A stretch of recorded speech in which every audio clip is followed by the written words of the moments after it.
Tonight, 34-year-old Danielle Hobeka is taking on a younger, more experienced fighter. Round one coming up. Looking at her opponent's technique, I thought we might have been in trouble. For me, it's not necessarily about winning, it's more about the journey. It's her first battle in Muay Thai, a martial arts style known for clinching and striking. But Danielle has a lot of experience in the art of fighting. When you're a little kid and it's your birthday or it's Christmas, it's like the happiest day in your life. That's sort of the feeling that I get when I fight. Danielle's fighting began back in high school when she started wrestling. From there, she joined her college wrestling team at Harvard University. There was another female who was on the wrestling team at Harvard. She was a senior when I was a freshman and convinced me to walk on to a Division I men's wrestling team with less than a year wrestling experience. Danielle made it to the U.S. Olympic trials and international competitions. But after 11 years wrestling, she set her sights on one of the most challenging and controversial sports: mixed martial arts, MMA. It's like physical chess. You have to be prepared to combat whatever your opponent comes and brings to the table with a different move. Danielle trains at a gym every day, most often against men. Going from like sparring with a guy who's like 6 feet tall and 175, 180 pounds is definitely different from sparring with like a 5'4" woman who's like, 120 to 125 pounds. There are a lot of moves that I can actually more easily get on the men than the women because women are A, more petite, and B, more flexible. Danielle, who supports herself as a website designer, has been training for 6 years, but has had only one MMA fight, which she won. She's been struggling to find another. It took me 2 years to get my first fight. I've had several fights lined up, and then the opponents pulled out. If MMA itself was a fringe sport, female competitors in MMA were the most insane thing ever, and such a rarity. Jim Genia is a sports writer who has covered mixed martial arts since it began in the 1990s.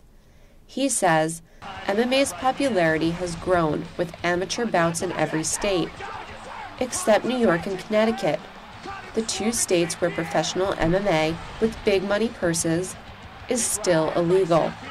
There's no money involved. There's no incentive really to stay in a fight if you get injured or sick. If the sport were to be sanctioned, the floodgates would be open for female competitors. Now, Danielle has found herself in a legal battle. She's a plaintiff in a lawsuit to bring professional MMA for both men and women to New York. A lot of people have the misconception about mixed martial arts that it's a completely brutal sport and people who do it are crazy, they're bloodthirsty, and that's not the way it is at all. I think New York State needs to stay strong and oppose legalization of professional mixed martial arts. In Albany, the sport faces opposition from a coalition of unions, Democratic senators, and women's groups. They say mixed martial arts is dangerous.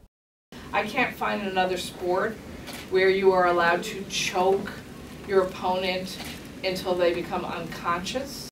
Last month, an MMA fighter was killed in a ring in Michigan. It was an amateur fight. There were no, cage-side physicians there. Would a physician have been able to save this person's life? No, but it would have probably increased that person's chances of surviving. Backers of MMA say professionalizing the sport would make it safer than amateur MMA, where there is no regulation. There's no guidelines as to what promoters have to do. Do they have to have a ringside physician? Do they have to have EMTs? Do they have to have insurance? Beyond issues of safety, opponents say MMA promotes a culture of violence against women. Welcome to Beverly Hills. This is a video made by Quinton Rampage Jackson, a popular MMA fighter. I'll show you guys how to pick up a girl fast. Something to help her relax. Chloroform. Look at that. Just like I like it. Tall, blonde, and skinny. And I hope she got low self-esteem. And guys, always wear a condom. Please practice safe sex. I got mine on right now. It is clear that a message of violence that pervades some of the people who participate and some of the people who watch this sport carries through to a message of violence towards women. I think attitude towards women is prevalent everywhere. It's not just in mixed martial arts, and I think people are pointing to mixed martial arts specifically just because they have an agenda against mixed martial arts. Danielle says MMA can benefit female competitors. It teaches you to be determined and to know that you can come back from difficult situations and keep fighting through it. And female fighters are becoming more popular. Last month, the UFC featured its first female fight between Ronda Rousey and Liz Carmouche in a sold-out arena in Las Vegas. It was the most-watched UFC fight to date. People are starting to realize there are some really good female fighters out there.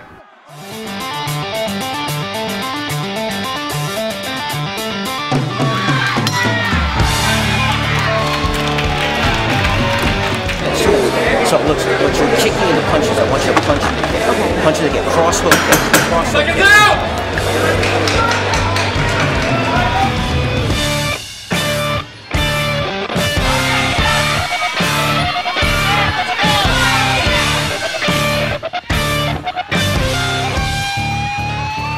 By round 3, she had won her Muay Thai fight. I don't necessarily say to myself, I want to be a world champion, or I want to do this, or I want to do that. I just want to fight.